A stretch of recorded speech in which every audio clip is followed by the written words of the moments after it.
Magandang oras mga kababayan, mga ka-Golden Boy. Meron tayong isang episode dito courtesy ng Sa Iyong Araw kung saan merong article na nagsasabi na malala na daw ang mental health ng mga DDS. Kaya pala merong nag-hallucinate na i-raid ang bahay ni Digong at kung ano-ano pang iniisip nila, di ba? Meron na silang mga pangitain na hindi nakikita ng normal na tao. Kaya pala meron ng mental health. Hindi ako ang nagsasabi nito. Pero mayroong mga articles sa labas ng bansa kahit nasa Wikipedia ay meron pala na pinalabas na ang mga DDS ay malala na ang pag-iisip dahil sa stress ng pagkawala ng kanilang idol. So ito ang video atin mo na panoorin courtesy ng Sa Iyong Araw. Grabe, hindi ko akalain mangyayari ito mga kaibigan. Ilang mga DDS may problema na raw sa pag-iisip. Ano? Totoo ba ito? Halika, atin itong pag-usapan mga kaibigan. Makikita sa post na ito sa unofficial BBM News. Kanyang ibinahagi ang ilan sa mga article na ating isa-share ngayon. Kapansin-pansin ang isang supporter ng dating Pangulong Rodrigo Duterte na nakaupo doon sa gate na hindi umaalis na nabanggit pa.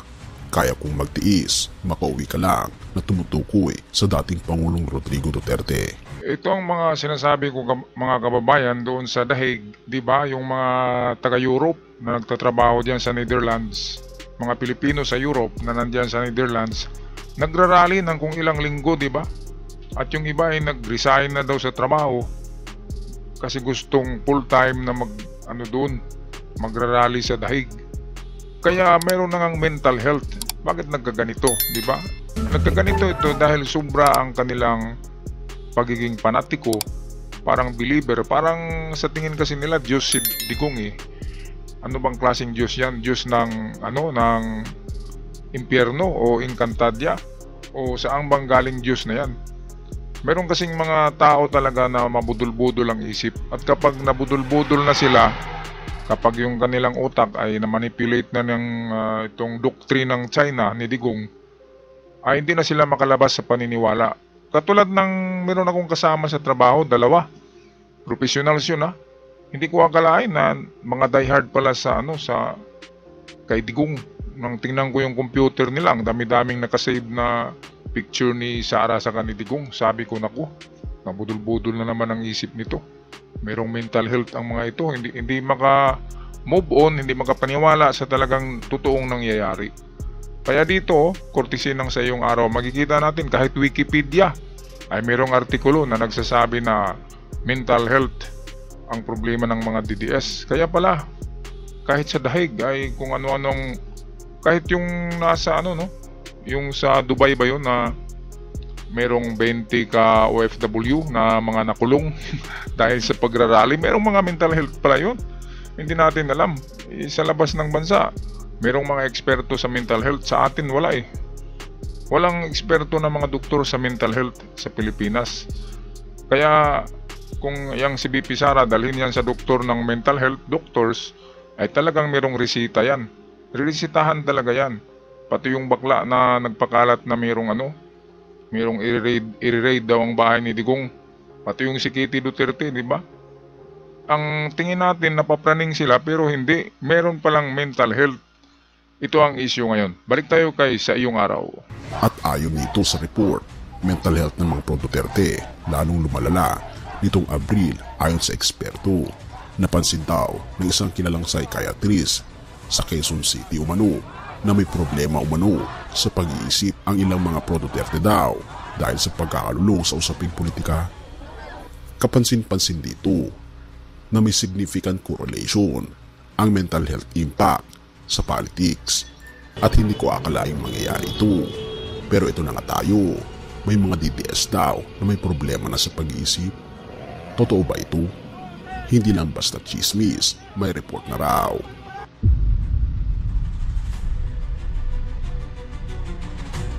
Habang abala ang buong bansa sa pag-aaway sa social media, isang mas tahimik ngunit mas malaking krisis ang sumisingaw sa likod ng bawat post. Mental health ng ilang diehard Duterte supporters umano daw ay lumalala na. Ayon sa mga eksperto, hindi lang ito basta stress. Ito na ang seryosong emotional distress na dulot ng political collapse ng mga tinitingala nila. Isa na rin ito ayon sa Wikipedia ang pagkaka-aresto ni dating Pangulong Rodrigo Duterte dahil sa kasong crimes against humanity. Ayon din sa Al Jazeera, isama pa dito ang impeachment kay VP Sara Duterte dahil umano sa pagkikipagsabuatan laban kay Pangulong Marcos. Pero ang mas malala, hindi lang politika ang nasisira, kundi pati na ang kaisipan ng ilan sa mga pinakamatapat nilang taga-suporta. Ayan, kaya pala nasasabi ng karamihan na may sayad sa utak si VP Sara. May sayad Hindi pala ganun ang tamang term. Ang tamang term ay merong mental health. Meron talaga silang problema sa utak nila. Matagal na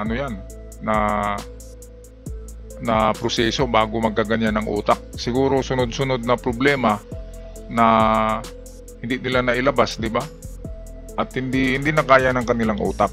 Napupuno na, di ba? Parang computer na napupuno na ng files, ay talaga maghang na ang computer. Ganon din ang utak natin. Kung sobra na talaga, ay mapapraning pa rin ma-flip ang tamang dyan. Babaliktad ang utak natin. Kaya sabihin natin may sayad ang mga tao na ito. Kaya yung si Harry Roque, meron din yun si Harry Roque. At isa pa, yung kasama niyang vlogger na Maharlika, meron din yun. Merong mental problem yun. Kaya ganun sila magsalita. Parang magtaka ka talaga kung bakit ganito magsalita ang mga taong ito. Kaya mental problem ang problema ng mga DDS ngayon. Kaya mga DDS, kapag napansin nyo ang inyong mga dyan, di ba? Ang inyong ugali na nagbago, madali kayong magalit, tapos may makikita kayo kung ano-ano na mga pangitain, di ba? May hallucination, ganyan. Ay magpahinga na muna siguro kayo at matulog ng maaga. Katulad kay Kitty Duterte, hindi natutulog. Nagluluto daw ng kung ano niluluto sa madaling araw, kaya nagkaganon. Sa tingin niya, nagliliyab na daw ang bahay ni Digong Kaya tinawagan niya yung kaibigan ng vlogger na nagpakalat naman ng maling impormasyon. Prank at fake news. Bunga ng mental health. Mental health problems pala yan. Kaya ito, pati si Abante na ginawa ng poster si Abante na lumabas yung dila na napakahaba. Grabe naman. Kung ako kay Abante dyan, ay kakasuhan ko yan Kasi yung mukha ni Abante, hindi ganun Hindi naman ganyan ang dila ni Abante kahaba. Parang na yan Parang tik-tik na balbal, di ba? Mga kababayan. Kaya ito, ngayon alam na natin, kaya pala mayroong mga road rage at ang involved sa road rage ay mga DDS pa rin Kaya pala ganun ang nila. Meron palang something. According sa mga psychologists, nangyayari yan dahil sa sobrang panatiko.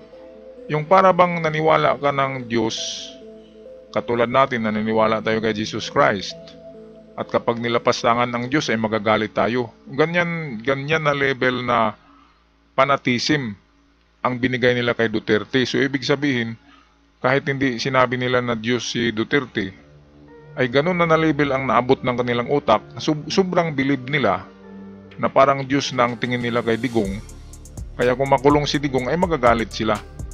At kapag may nagsabi ng masama ay magagalit sila. Dahil nga hindi nila alam na level na ng Diyos ang kanilang pagiging panatiko or pagmamahal nila kay Digong. Sobrang pagmamahal. Bawal yan mga kababayan. Sabi ng Diyos, mga DDS, makinig kayo dito Sabi ng Diyos ay huwag kayong gumawa ng ibang Diyos. Huwag kayong maniwala sa ibang Diyos maliban sa akin. Yun ang sabi ng Diyos. Kasi nag-iisa lang talaga ang Diyos. Ngayon, kung maniniwala kayo sa isang tao na ang level ng paniniwala nyo ay parang naniwala na rin kayo sa Diyos. Katulad sa naniwala kay Kibuloy noon, akala nila ay Diyos. Diba? Kasi sabi ni Kibuloy, son of God siya. Ganon din kay Digong. Ang mga naniniwala kay Digong ay akala nila na ito na nga yung propeta. Diba? Kaya magagalit ang Diyos dyan dahil sa ang level ng paniniwala, fanatism ay katulad na ibinigay natin sa Diyos na pagmamahal. Bawal yan. Kailangan ng Diyos, mataas talaga ang pagmahal natin sa Diyos kumpara sa mga mortal na mga idol natin. So yung mga DDS na sobrang nagmamahal kay Digong, bawal yan ha. Magagalit ang Diyos dyan. Kaya yung utak nyo ay sisirain ng Diyos, magiging meron kayong mental health. Sa short ay meron kayong trilling at kampana sa inyong utak. O ito, balik tayo kay sa iyong araw.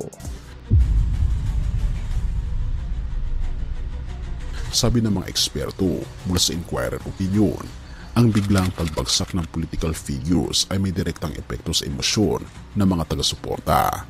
Una, marami raw sa mga DDS ang makakaranas ng paranoia, anxiety at pagkalito. Gayun din, may mga nagiging aggressive online na parabang bumagsak ang kanilang mundo. Ayan ito yung isang example na biglang nag-flip yung kanyang utak at yung sinasabi niya ay pagkakamali, puro mali. Yung sinasabi ito si Puntillas to Biglang nag-flip yung utak niya kasi sobrang panatiko. Sobra pa sa Diyos ang kanyang pag-idolize kay Digong. Kaya ganito nangyari sa kanya. Gayun din, may mga nawalan ng gana sa trabaho. May ilan daw na tuluyang humiwalay na sa realidad. Pero ang mas masakit, kunti lang ang may access sa tulong. Sa Pilipinas, 0.05 lang ang psychiatrist sa bawat 100,000 na katao. Therefore, sa gitna ng political crisis, halos wala kang mahihinga ng tulong, lalo ko ang dahilan ng pagkakawasak ay politika mismo. Ayon sa Washington Post at AP News, bumaliktad na ang hip ng hangin. Nasira na ang dati matatag na alyansa ng Duterte at Marcos camp. Ngayon, pro-Duterte rallies ang sumisigaw sa kalsada. Ngayon, nagsama-sama ang mga pro-Duterte. Habang ang kabilang panig ay nagsasabing panahon na raw para managot si Duterte. Pero paano na ang mga supporters na nalilito? Therefore, lalo silang nabubulit. Ito yung bakla na nag-prank. Di ba akala niya nagliliyab na yung bahay ni Digong dahil sa tinawagan siya ni sino ba yung Kitty, Hello Kitty. Tinawagan sila ni Hello Kitty na bantayan ng bahay kasi susunugin. Produkto pala yun ng mental health. Nag-hallucinate na. At baka din resulta din ng kanilang niluluto, kung ano mang niluluto doon. Di ba? Kaya ito, mata pa ba yan? Dilat na dilat, praning. Parang nagbibigil, di ba? Kaya pala mayroong mga ganito na ay kasama na dito si Bato di ba? Iba na yung mga sinasabi ni Bato. Kapag medyo mag-iba na yung pananalita ng tao, si Robin Padilla, ganun na rin Iba na yung pananalita niya sa dahig. Pagkain na lang yung sinasabi niya palagi, sarap ng pagkain, sarap ng buhay, yun na lang Ay nako, grabe talaga tong mental health, no? Kaya kung meron tayong mental health, mag-unwind tayo mga kababayan, mga ka-DDS. Unwind, bakasyon kayo, magpahinga kayo. Huwag na kayong sumama sa mga rally na ganyan. Walang kabuluhan yan. Sa China nga ay magrevolusyon na doon ang mga tao. Meron ng mutiny na nangyari. Patalsikin na si Xi Jinping. Tapos naniwala pa kayo kay Digong. Si Digong ay produkto ni Xi Jinping yan. Ang utak ni Xi Jinping ay na-absorb ni Digong. Kaya ganun ang style ni Digong kay Xi Jinping. Anong nangyari kay Xi Jinping ngayon? Bibitahin na ng mga tao sa China. Nag-mutiny na ngayon. At kapag hindi ibinalik ni Trump ang normal na taripa ng produkto sa China na papasok sa Amerika, isang buwan na lang na ay mapapraning na lahat ng tao doon sa China at lulusubin niyang palasyo ni Xi Jinping. Bitayin lahat yan ng mga tao. Kaya wag na kayong maniwala kasi ang idol ni Digong na si Xi Jinping ay patungo na sa pagbitay ng kanyang mamamayan. Kaya ang maling-mali yung kay Digong na mga doktrina, ganun yung kay Xi Jinping. Kaya wag na tayong maniwala kay Digong kasi mali na mga doktrina yan. Maling-mali, patungo sa komunista Di ba? Sabi ni Digong, talagang komunista siya Nung mag-usap sila ni chairman ng NPA Juma season. Alright, tapusin natin ang video courtesy sa atin ng Sa Iyong Araw. Emotional breakdown kasi hindi lang politika ang pinaglalaban nila. Paniniwala at pagkatao na nila ang nakataya. Anong mangyayari ngayon? Sa paglapit ng midterm elections, lalong umiinit ang tensyon. Ang resulta ng trial ni Duterte sa International Criminal Court at ang impeachment case ni Sara Duterte ay magtatakda kung saan tutungo ang bansang ito. Pero habang nag-aabang ang buong bayan, marami ng DDS ang hindi na makabangon sa mental at emosyonal na pagkabigo.